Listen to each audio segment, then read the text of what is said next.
Recording started. Good, the recording started. Hello everyone, I'm Ted from Springboard and welcome back to another webinar. Today we're going to be talking about interview skills, and we're lucky enough to have a couple of guests from Accenture here to deliver an interview skills webinar. We've got Anna Robinson and Rose Arbasha who are going to be running the session today. As per the usual, I'm just going to read out a brief statement and then I will hand over to you guys from Accenture. So, today's webinar is being recorded. Please could everybody ensure that their video is switched off and that they only use first names when addressing others in order to ensure there's no identification of individuals after the session. We record webinars for three reasons. Firstly, for internal training purposes, so we can get better at delivering them. Secondly, to provide to funders as part of our commitments to them. And thirdly, so that trainees like yourselves can watch these sessions back in the future in order to support their career development where they have been unable to attend the live session. We store these videos on our secure internal Teams platform and as private YouTube videos, which cannot be accessed without our permission, and we will store these videos for a maximum of 5 years. You will have the right to choose to leave the session at any stage if you do not wish to re-record it. If you do choose to leave the session, we will attempt to hold another unrecorded webinar to accommodate you. If you have spoken during the session and you wish the recording to be deleted, we will do so. Neither Microsoft Teams nor Springboard store any information about you, including your IP address. And for any further information or for a transcript of what I've just said, please visit the news article Understanding Webinars, where you can find out some common FAQs. I'm getting real fast at that. Right, over to you, gang. Welcome, Anna and Rose. Thank you very much for coming back today after the amazing session yesterday. I'm going to hand over to you guys and shut my camera off. Great, thank you. Hi, everyone. I met some of you yesterday in the CV session. I'm Anna from Accenture, which is one of Springboard's partner organisations. So today we're going to be taking a session on preparing for and succeeding in interviews. So we'll also be looking at the Skills Succeed Academy, which we introduced you to yesterday, and how this can also help you prepare for interviews. So I'm also joined by Rose, so I'll just hand over to Rose to introduce herself as well.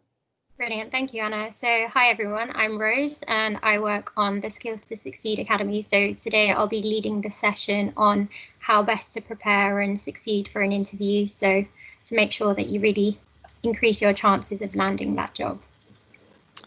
Great, thank you.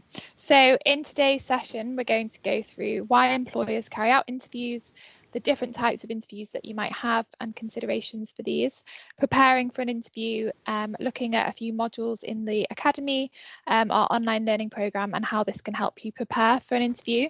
And then we'll have a Q&A at the end as well. So just a few points on the session. We want it to be as interactive as possible. So as we're going through the session, if you can, please post any comments or questions in the chat window, and I'll be monitoring this and addressing them as we go along as well. So I'll hand over to Rose now. Thank you everyone for joining. Brilliant, thanks Anna. So we're going to jump into a group activity firstly. So the first question that we have for you guys is, what is an interview? So pop your comments in the chat and we'll see what comes up.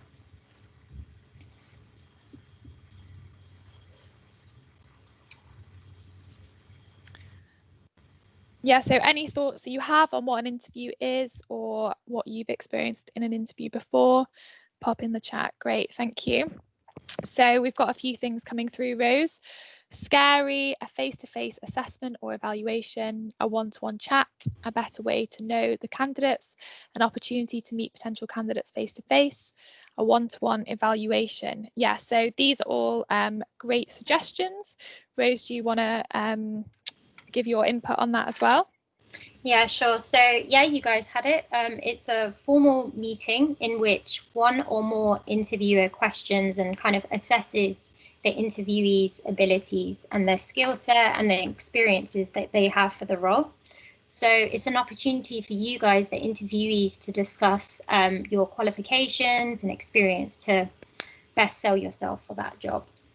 So great. The next question that we have is, why do employers carry out interviews? So pop your thoughts in the chat window.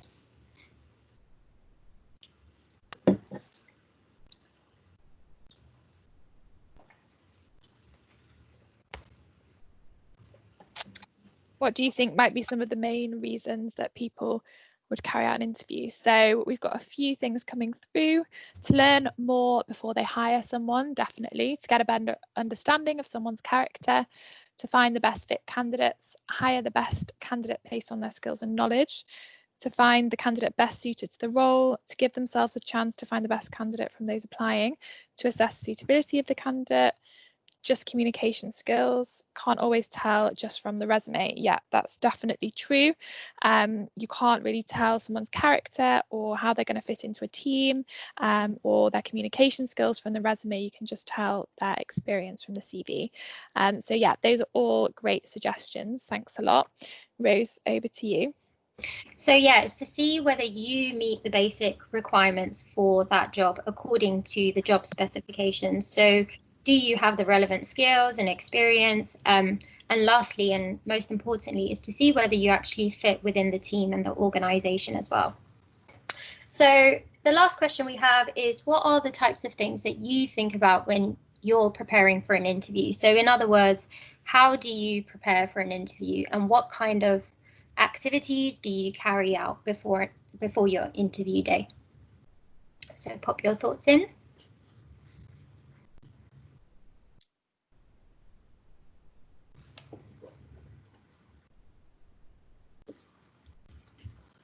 Do we have anything come through?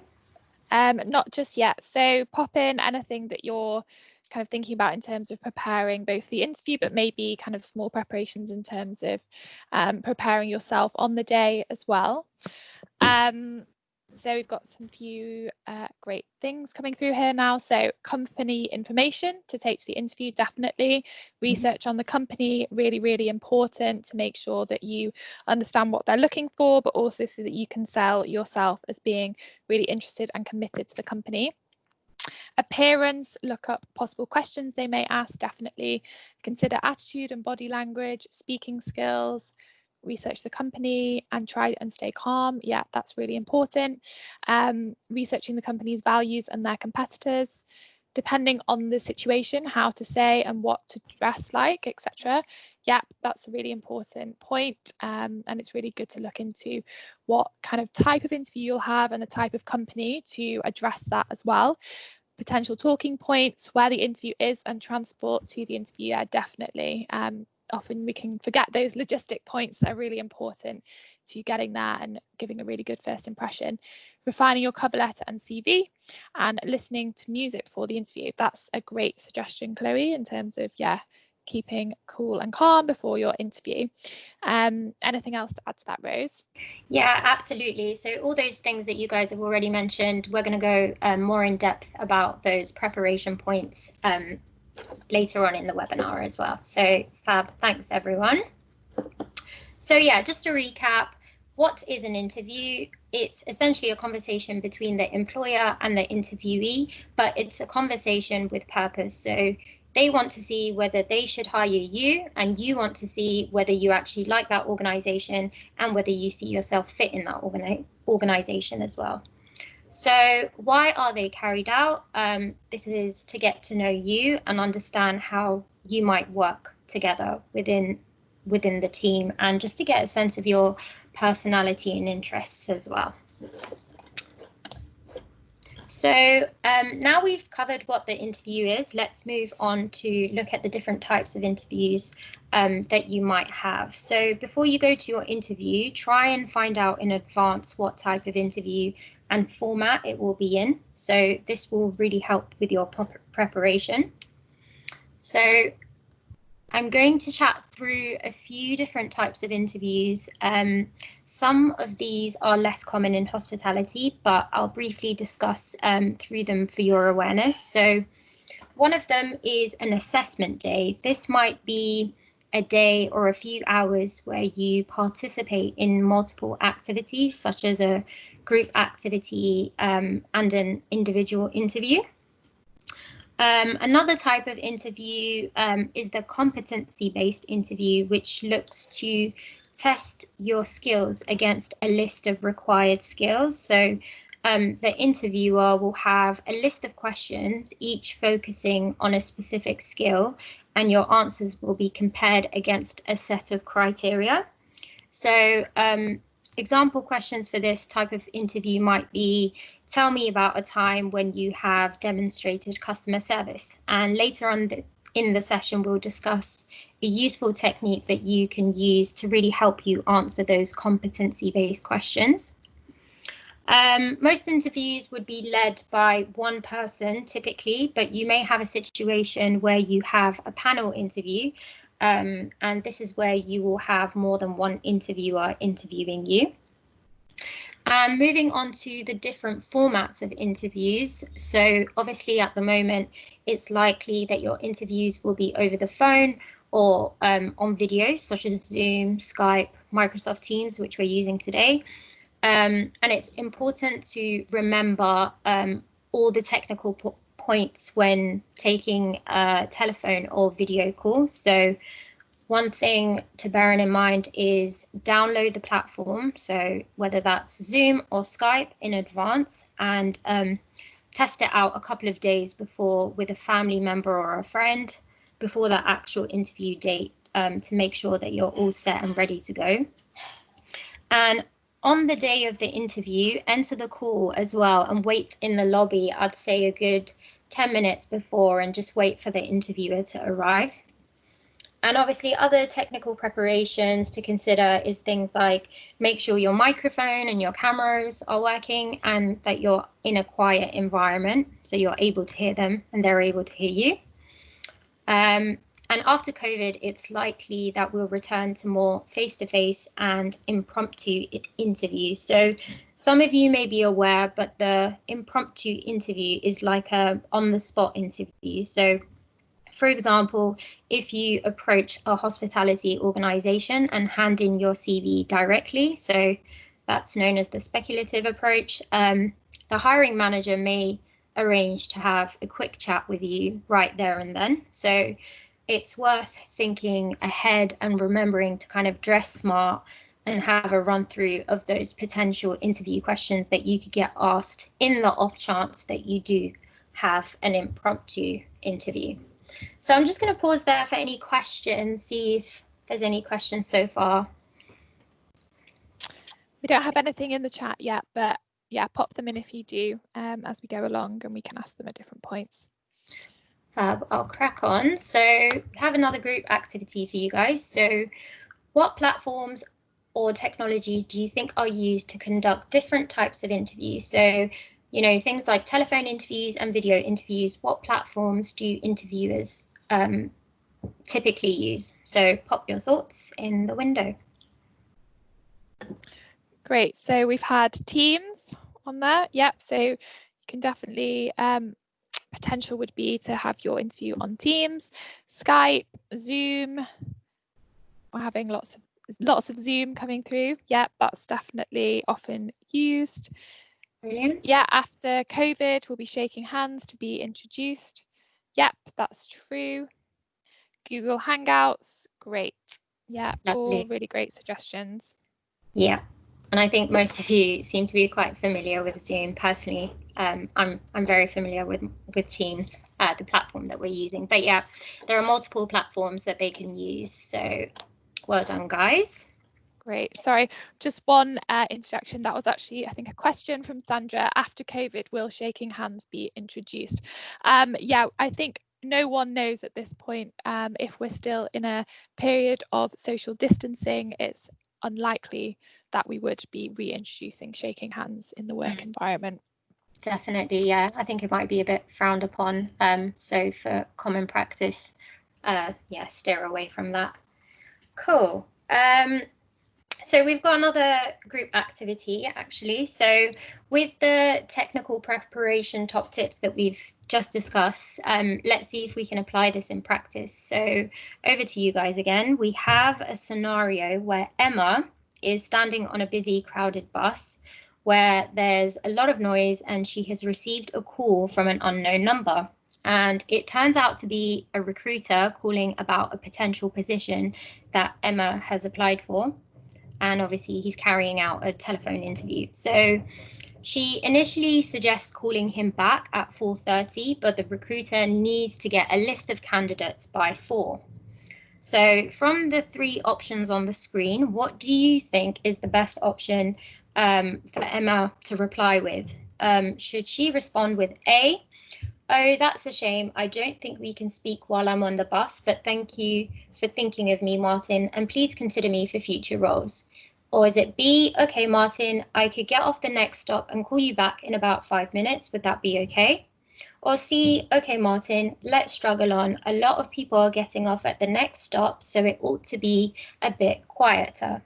So what do you guys think? Pop your letter option in the chat window and we'll see what we get. Great. So we've got lots of people putting in B, and we have 1 point on B is that she would need to have more bus fare to get onto the next bus. That's definitely true. And Andrea says, depends what you want to show about you. Yep. And we've had 1 C put into the chat. Great. So thanks everyone for participating in that. Do you want to fill us in, Rose? Yeah, sure. So the answer is in fact B, and I'll start off by explaining why A and C are not suitable answers. So option A does not give a good impression. Martin, the recruiter, will not be considering Emma for future roles, as she hasn't prioritized the importance of that job opportunity that she's being offered. Option C, even though Emma assumes people will be getting off the bus, does not mean that the noisy, distracting environment is the right place for her to actually take that confidential call. So that leaves us with option B. She shows initiative and she offers to respond back to the recruiter in a good time, and she has remained calm in an unexpected situation in a really professional way. So that's just to echo the fact that you need to really consider your kind of technical preparations, your environment when you're taking an interview. Cool, so I'm just going to pause there for any questions. See if... we don't have any just now, Rose, so we can go on to the next step. Thank you. Brilliant. So once you have identified the type of interview that you're going to have, you can now start to think about preparing for your interview. So here are some top tips when preparing for your interview, and a great place to start is by doing your research. And this goes for any job position that you apply for. Doing that proactive planning on the company and the job before the interview is really important. So employers will expect you to have looked on their company website. Most will have an about section. So here you can find the company's missions and goals. So, for example, you might find that the company is passionate about giving customers a unique table service experience, and you believe that this will increase attraction or has had a positive impact on you personally when you visited a restaurant before. So then perhaps that may be a reason why you want to work for that particular organization. Or maybe you found an interesting article about the organization and the recent work that they've been involved in. So if you reference that and make it known to the employer that you have done your research during the interview, then this will really set you apart from the competition. So overall, doing your research helps you to think about the kind of questions that you might get asked in the interview and frame your answers in the best possible way. For example, one of the very first questions that you might get asked, and in fact, it's a very common question, is why do you want to work for us? So make sure that you have an answer in mind why you think you would be a good fit within that particular company or team. So we've talked you through how doing research can help you prepare in terms of the answers you give. Now we're going to tell you about how you can use a particular technique known as the CAR technique to help you structure your answers to possible interview questions by showcasing your achievements in the best possible way. So the CAR technique is a great way of framing and structuring your answers in interviews. So CAR stands for context, action, and results. So when you're giving context, you should describe the background of the situation and also explain what your role was at the time and what the challenge was. When we move on to action, you describe the steps that you personally took and what you did in that situation. The final part of your answer is the results. So describe the positive outcomes of the steps that you took to address the problem, and make sure to always tie it back to the original interview question. So you may be wondering, when do I use the CAR technique, or when do I not use the CAR technique? As you can see on the slide, if the question begins with the words tell, explain, describe, or if the interviewer asks, give an example of a time you did X, Y, Z, then this can be answered using the CAR technique. So a good way to kind of remember when to apply it is by remembering the TED acronym. So tell, explain, describe.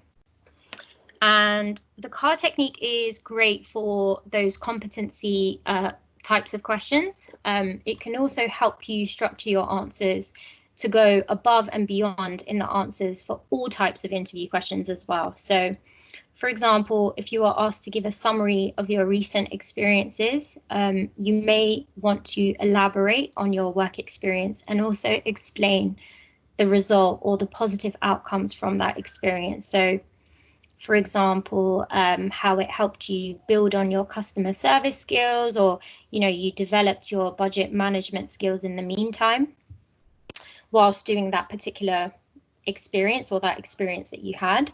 So regularly practicing the CAR technique is a great skill to learn in general, and will be relevant to different scenarios, including when you're writing your cover letter, when you're answering questions during interviews, as well as just generally communicating to managers about certain situations when you land a job. So it's a really useful storytelling type of tool. So remember that the CAR technique is all about going above and beyond when you're asked a question. It's not just about answering the question in one sentence, but thinking of it as almost like a point system. So the interviewer sitting there ticking all those boxes, and you need to prove to them that you're the perfect candidate for that role. So let's have a look at some great examples in the next slide of sample answers that you can actually use. So I'm going to read through 2 examples where the CAR technique has been applied to potential questions, just to kind of bring that to life a little bit more. So the first question that we have is, give me an example of how you delivered excellent customer service. So in black, we have the context, in blue, we have the action, and in purple, we have the result. So they have said, in my last role as a waitress, I went above the customer service expectation by introducing myself to each table when I seated them. Once the customer knew my name and I knew theirs, they felt more confident in my capabilities. So they've given that background there. As an action, over time, I would have customers coming in and requesting a table in my section. I made a personal connection with each customer. As a result, this led to an increase in tips, which was an added bonus. After a few weeks, the restaurant manager made this a regular practice amongst all serving staff.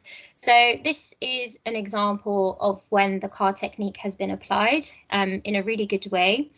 And they've actually gone above and beyond in their answer, and they've really tied it back to the question.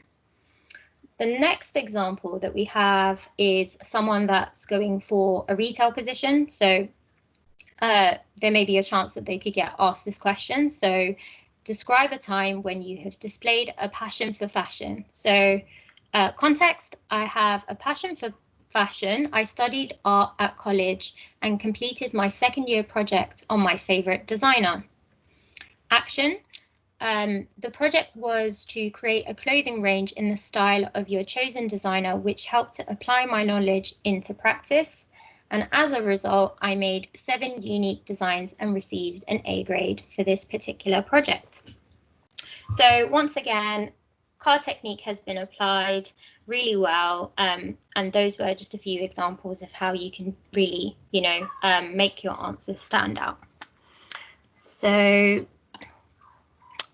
let's put this to the test. So over to you guys. Which of these options can be answered using the CAR technique? So pop the letter that you think into the chat window. Great, so we've got quite a few answers coming through. Keep popping them in. So yeah, we've got mostly A's here, in fact, all A's, Rose. Oh, fantastic. Cool, so that's the right answer. And the reason we know this is because remember the TED acronym, so tell, explain, describe. A starts with describe, a time when you had to explain something complex in simple terms. So yes, great, you guys were paying attention, that was the right answer. Cool. So just want to pause there for kind of any questions relating to the CAR technique. If there's anything that you guys need clarified, then happy to help.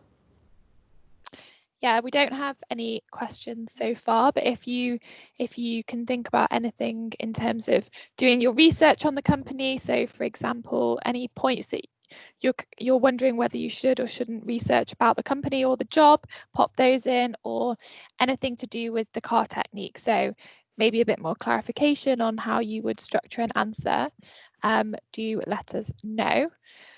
Fab. We don't have anything coming through yet, Rose, so I think we can go on to the next section. Cool. So when you're preparing for your interview and even before writing your CV, it's best to think about where you have developed some key transferable skills that employers may be looking for in a candidate. So a good way to do this is to go through the job spec and see how you can connect the skills requirement with the skills that you already have. So we all have transferable skills, and if you attended the CV webinar yesterday, we spoke about how to identify your skills using the skills wheel on the screen. So the skills wheel gets you to think about the skills that you could have gained from 4 areas of your life, whether that be your work, home, hobbies, and education. So questions in each section can help you think about where you have gained those skills. So if we are looking at the hospitality sector, common skills that they may be looking for are communication, teamwork, and customer service skills. So it's best to think of example scenarios where you have demonstrated these skills in advance and incorporate those into your answers.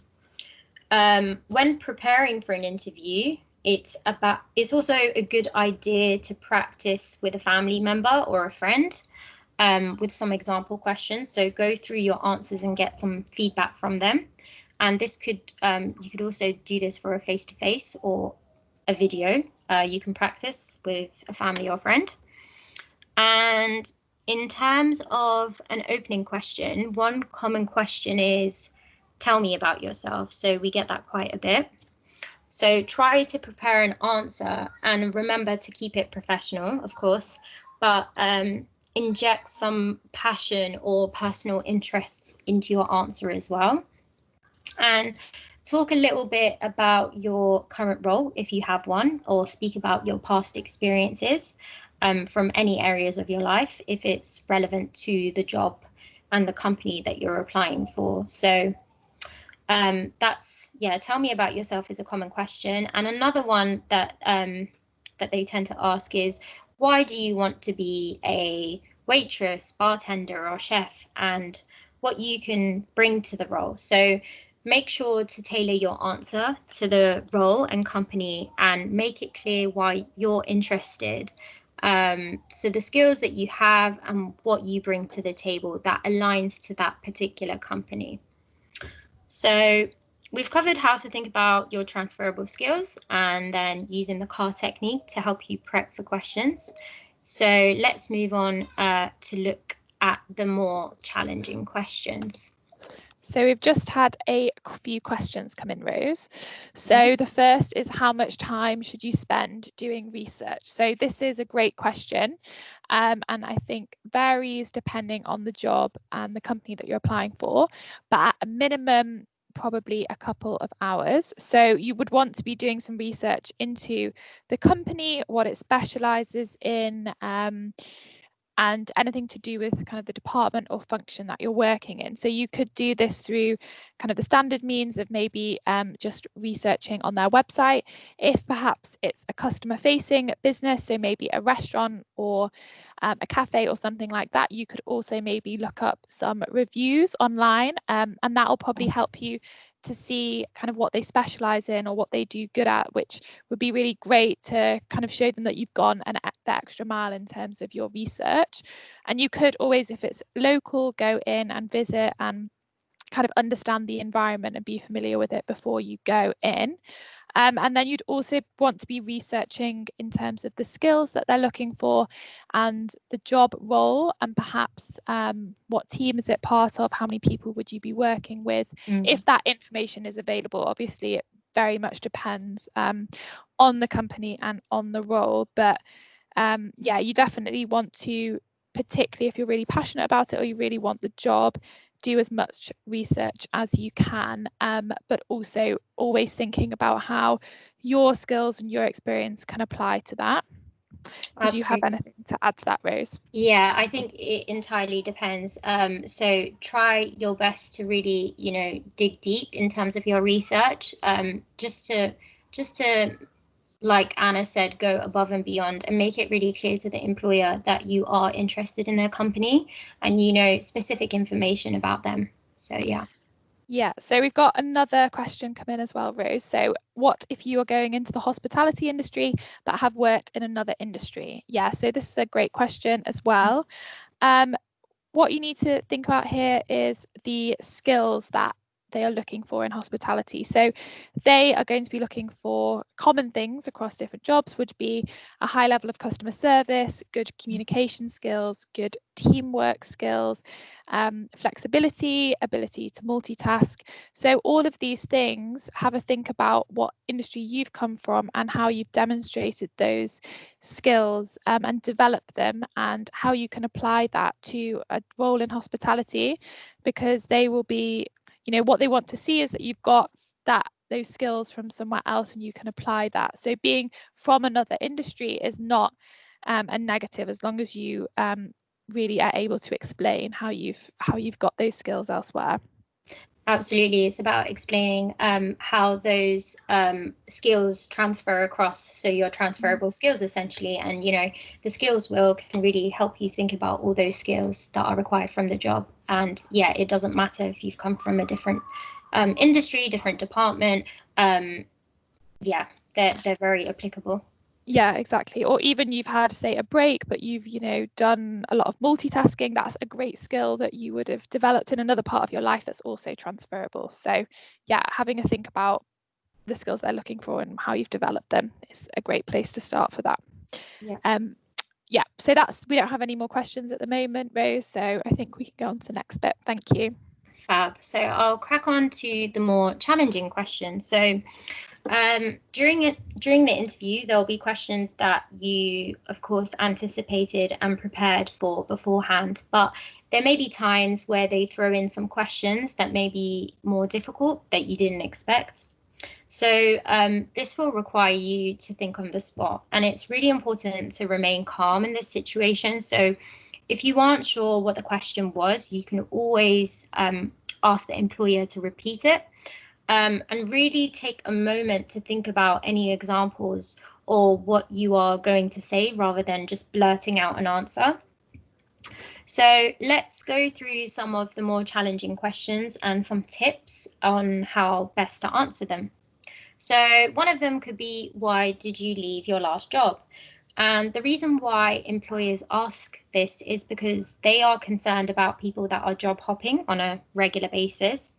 So this is an opportunity for you to show that you are committed. It also gives you the chance to explain your reasoning for leaving your last job. Perhaps you wanted to step up your role, or you wanted to, change your career path. And these are all perfectly fine reasons. They're not trying to catch you out, that question. Just make sure that you're prepared to kind of explain. Another one could be, what are your weaknesses? So you need to be careful when you're answering this question. You want the answer to be positive and not negative. So make sure not to pick a weakness from the skills that are required for that job that you're actually interviewing for. That's one thing to bear in mind.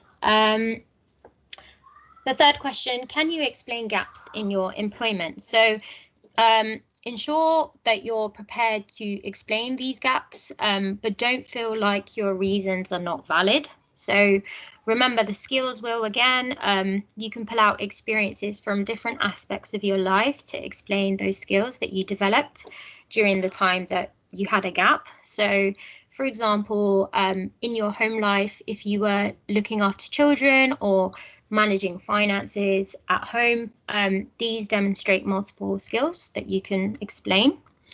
Another question, how do you handle criticism? So remember that constructive criticism and feedback from management is really important for your growth. So highlight that to the interviewer and perhaps give an example where you took feedback on board, which actually resulted in a positive outcome. And of course, an interview isn't just about the interviewer asking you questions. They usually leave a slot at the end to as an opportunity for you guys to ask them questions. So while you may be keen to kind of leave the room and exit as quickly as possible, make sure to kind of prepare in advance and ask some good open-ended questions. So what I mean by open-ended is so the interviewer doesn't just reply with a simple yes or no answer. So we've got some really great example questions that you could ask, like what training opportunities do you offer, or what progression routes are available? So, you know, these types of questions really demonstrate to the employer that you're interested in that job and that company as well. So yeah, make sure you really pick out a few questions that you want to ask the interviewer as well. Cool. So do we have any questions on that so far, Anna? Yeah, we've got a few, Rose. So the first is, what if you were job hopping?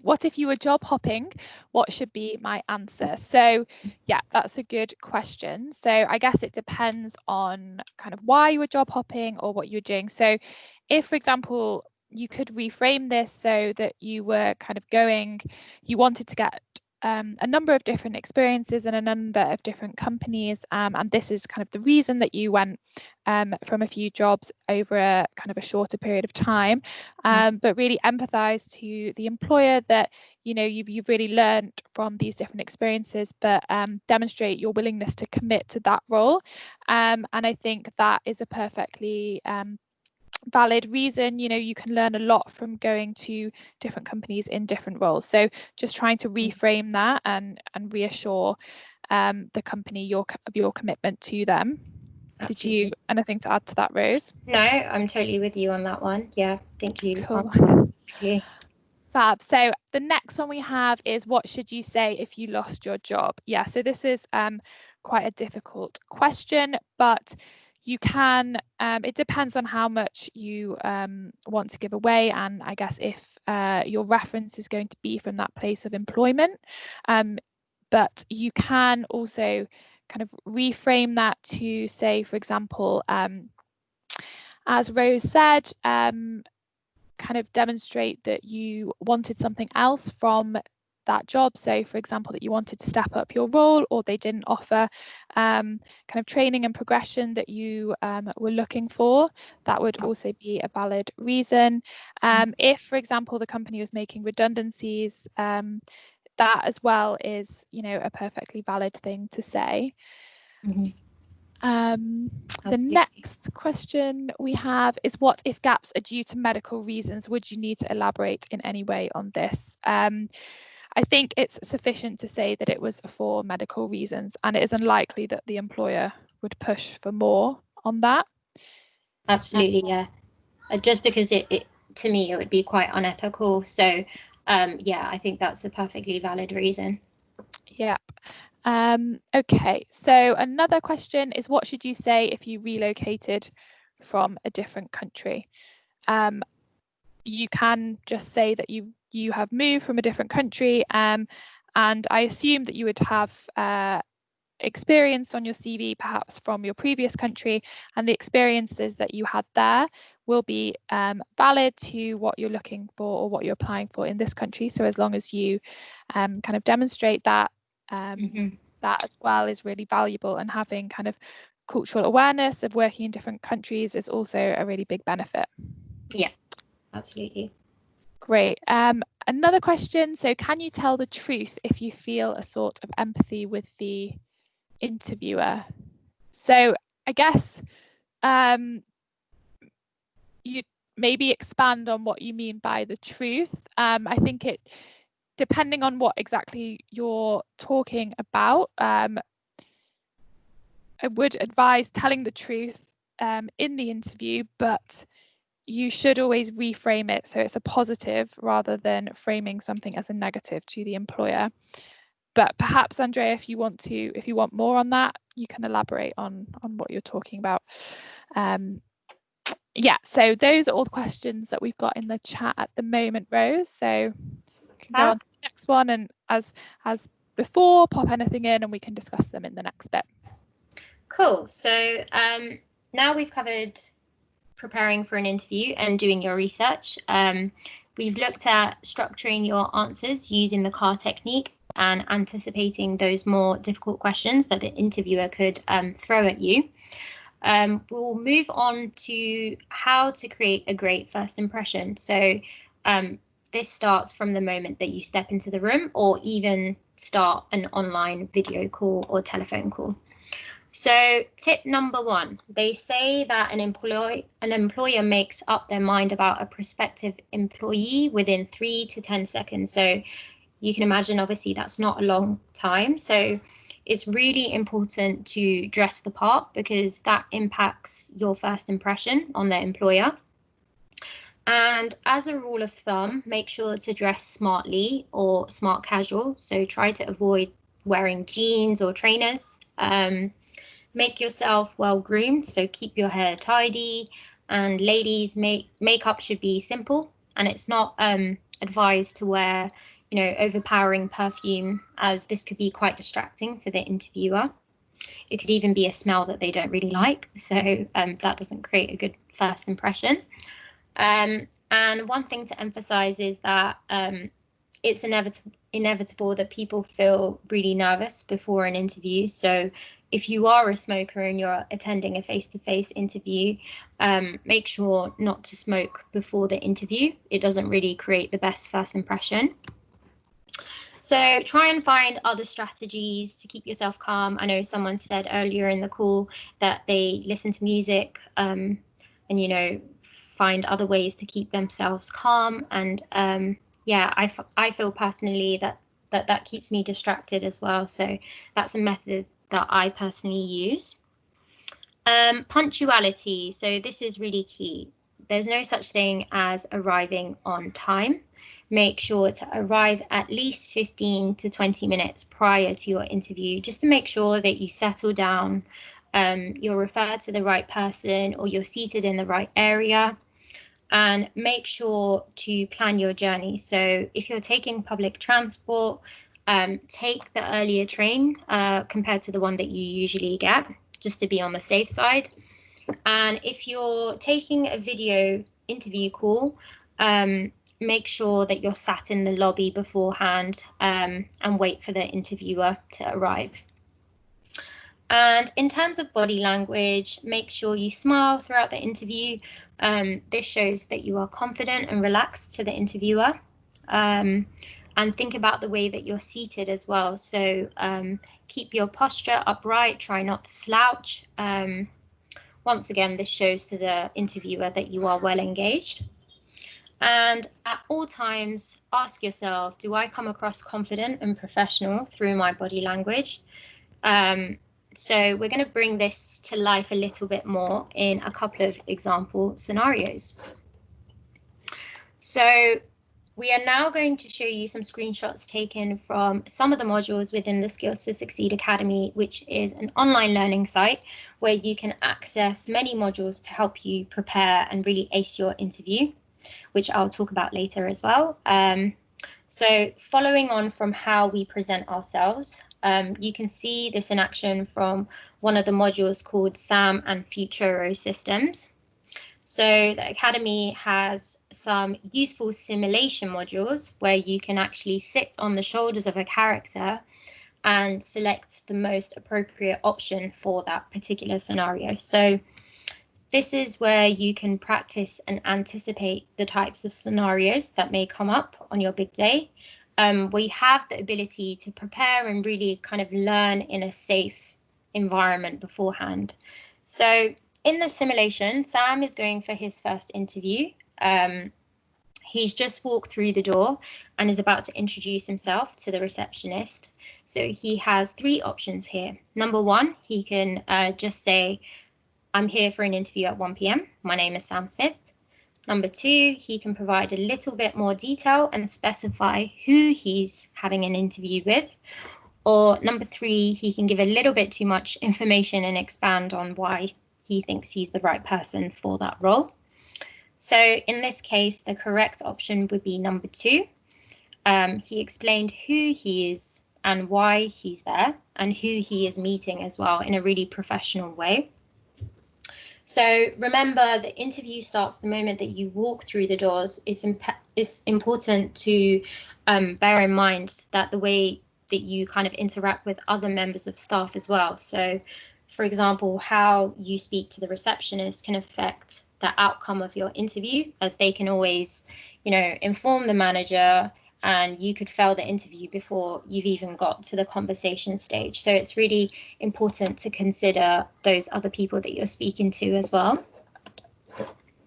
So following from Sam's encounter with the receptionist, he is about to meet the interviewer, and those first impressions are obviously they're still very crucial. So he has 3 options again. Number 1, he can stand up and put his arms on his hips. Number 2, he can just remain seated and greet the interviewer. Or number 3, the right choice, to stand up and shake the interviewer's hand. Obviously, this was pre-COVID times. So even though these answers may be obvious, sometimes when we attend an interview, nervousness can get the better of us. So it's going through those logical decision-making decisions and help you practice. This module really helps you practice the importance of body language and first impressions in an interview. Cool. So I'm just going to pause there for any questions. Yeah, so we've had a few questions that I've answered in the chat, but we can just go through here as well. So one is, if I need to get a reference and I've been sacked from my job, my employer will not give me a good reference. So yes, in this situation, it might be best to use a reference from a different employer or maybe person in your life that you have potentially worked with, or maybe you've done some voluntary work with, or who could provide a good character reference for you from another kind of area of your life, and they will kind of ensure that you have a better reference. Yeah, the second question, so what about background checks that some employers want to carry out? What are my rights in this circumstance? So yeah, it depends on the employer and the company that they work with on conducting the background checks, because the companies will kind of assess different things. So it would be best to ask the company at that stage, or the company who's conducting the background checks, what your rights are. But this would usually be after you have got the job, that they would be conducting that. Yeah. And then the third question is, if you have a chronic medical condition, would you need to disclose this if it could potentially affect your performance in the role? So yeah, this is a good question. And I think at the interview stage, it really depends on what you feel comfortable with, because you could disclose it, but you could also not disclose it at the interview stage and let the company know once you perhaps get given the role, because at this point, it probably would be important, if you think it's going to affect your performance, to raise it and let them know. But also, let them know so that they can provide any additional support or resources that you might need in the role. But in terms of disclosing it at the interview stage, if you feel uncomfortable doing that or you think it might affect your performance on the day, unless the company specifically asks for you to disclose it at that stage, you can disclose it after. Absolutely, yeah. Agreed. Great. So yeah, that's all the questions we've had come through so far, Rose. Thank you. So I've also taken some screenshots from another module that you can find on our Academy, which is a great module for showing you potential scenarios during a phone interview. So some people consider face-to-face interviews to be harder than telephone interviews, but phone interviews can be more tricky as you can't really see the hiring manager, you can't read their cues, and you're unable to use your body language. So this is why it's really important to use an appropriate tone of voice. So in this scenario, Emma receives a phone call from a number that she doesn't recognize.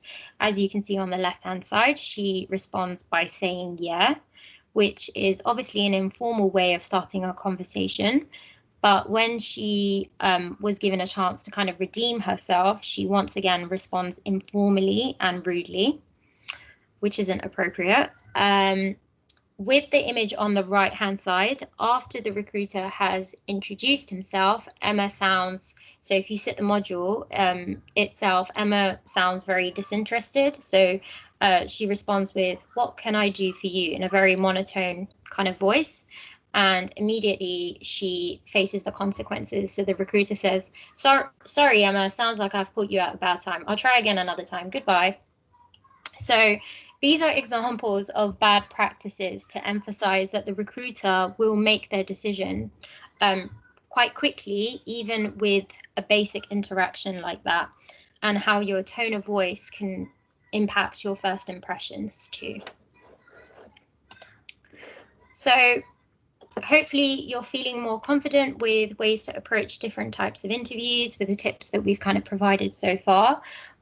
We have final tips on preparing for the logistics of your interview. So if you have had multiple interviews already and have been given feedback, then this can be really useful. Not all employers will provide performance feedback, but if they do, then this is a great opportunity to see areas where you need improvement and learn from your previous experience to really kind of ace your interview the next time round.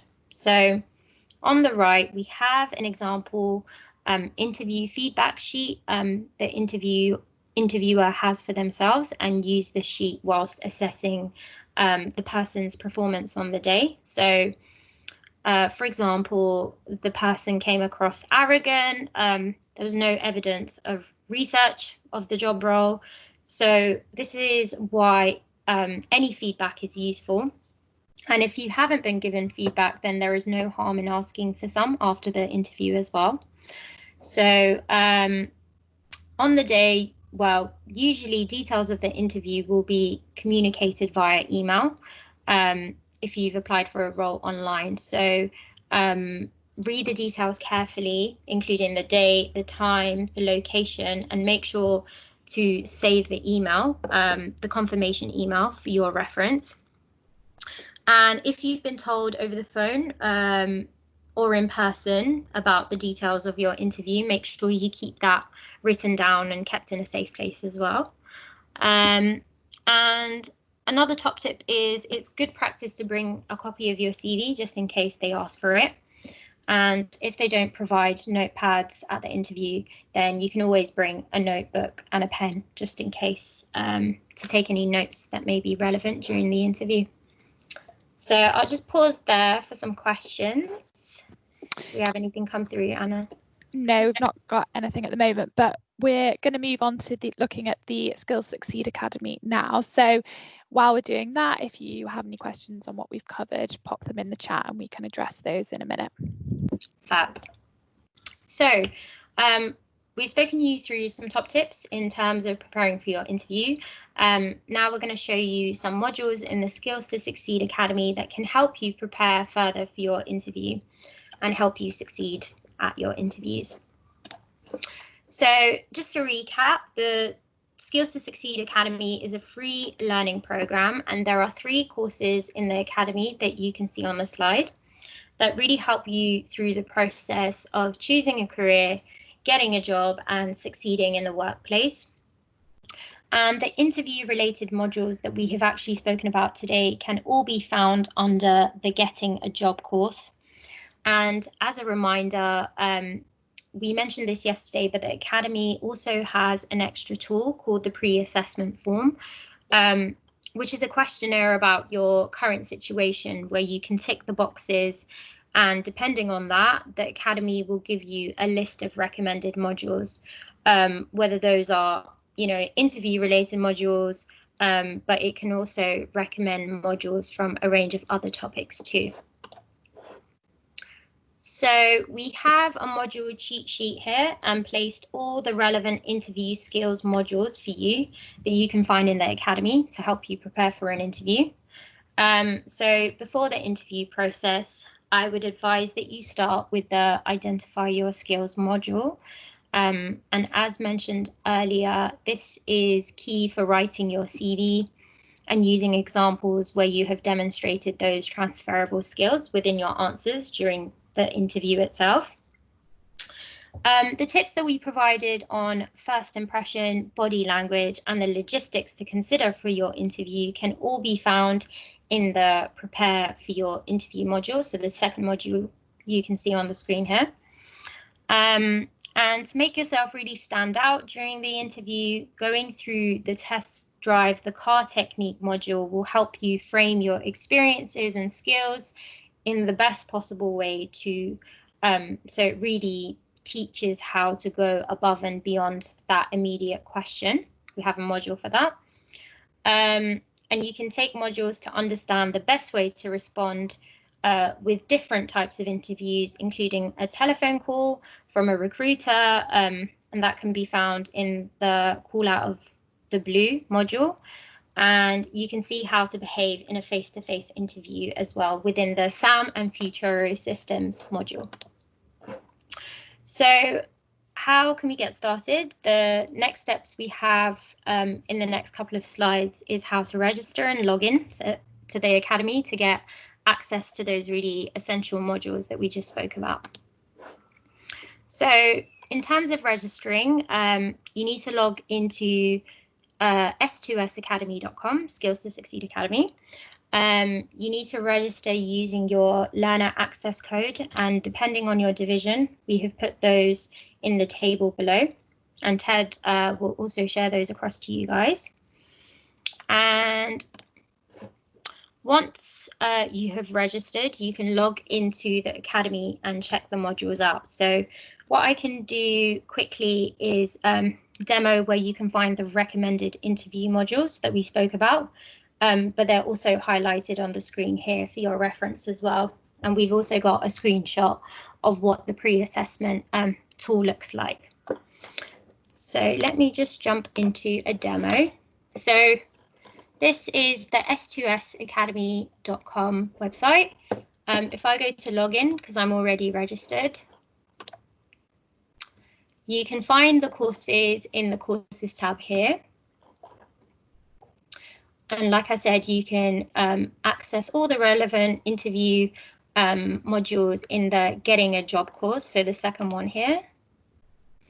And then you'll see the modules that we spoke about, so identifying your skills, Test Drive the Car Technique, the Call Out of the Blue, preparing for your interview, and SAM and Future Systems. So let me just show you the pre-assessment functionality as well. So like I said, this is a tick box activity to recommend modules for you according to your current situation.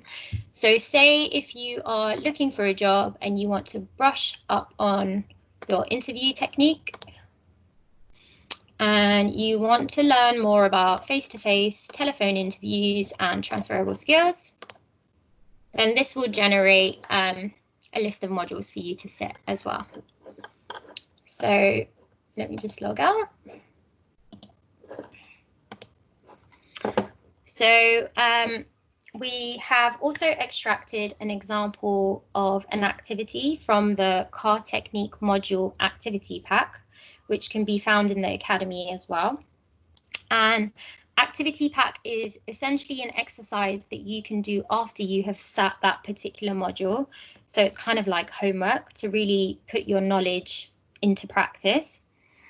And in this activity, you can practice the CAR technique as they have provided some example questions, and you can use the CAR template on the right to answer the chosen questions to really allow you to prepare before an interview. So this could be a useful activity that you do if you've got your interview date coming up.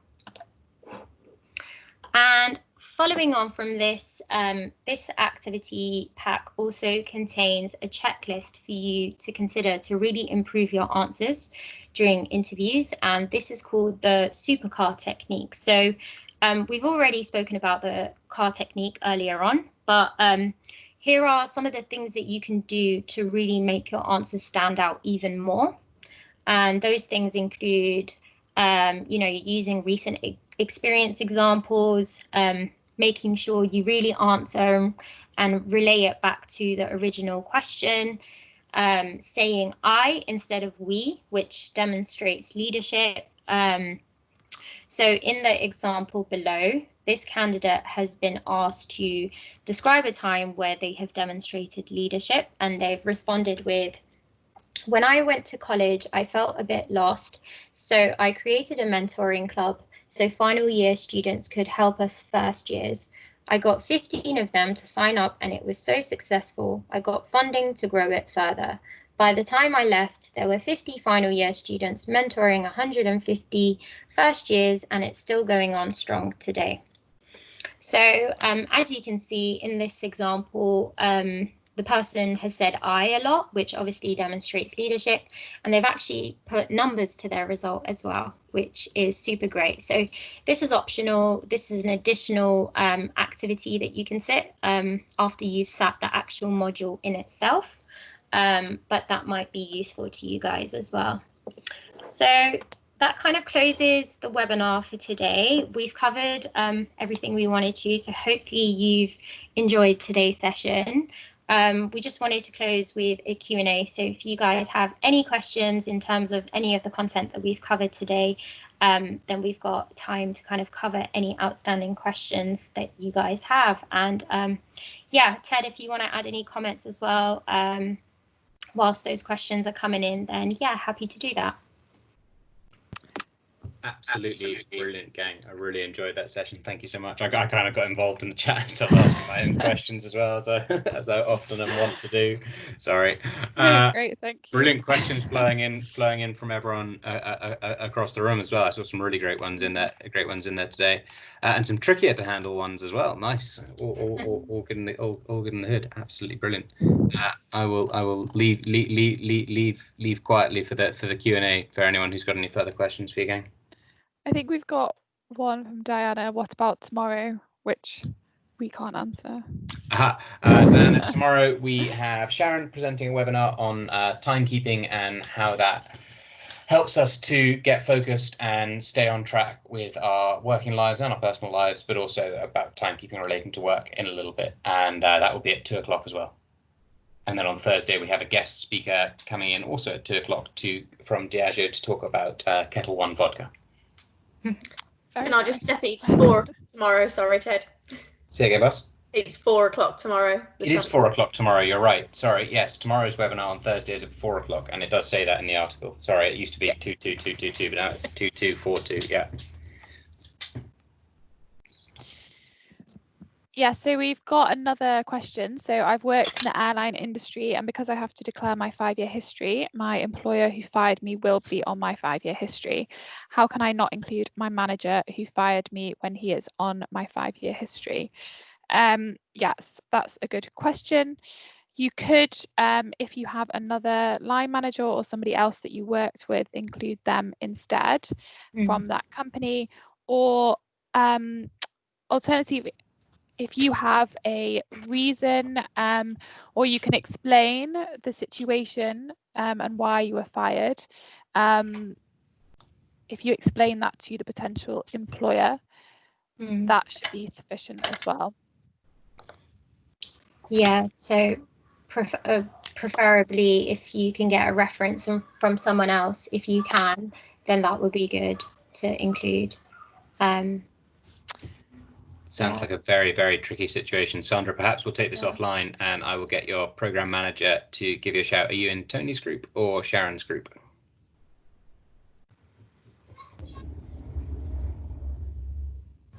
Then I will find that out for you, Sandra, and I will get them to contact you.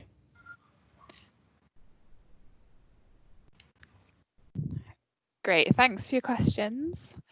Does anybody else have anything on anything that we've covered, or the Academy, or general interviews? Whilst everyone is here, I'm going to steal your screen share just briefly for a moment. Make sure I've not got anything up that shouldn't be there. Good, yeah.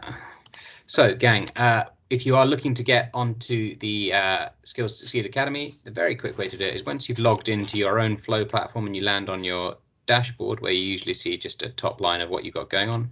If you click on news, you have access to this news article just here, where you can click this link, which will take you to the Skills to Succeed Academy, and you can just copy paste one of these codes in depending on which part of the country you are in, and that will take you where you need to be.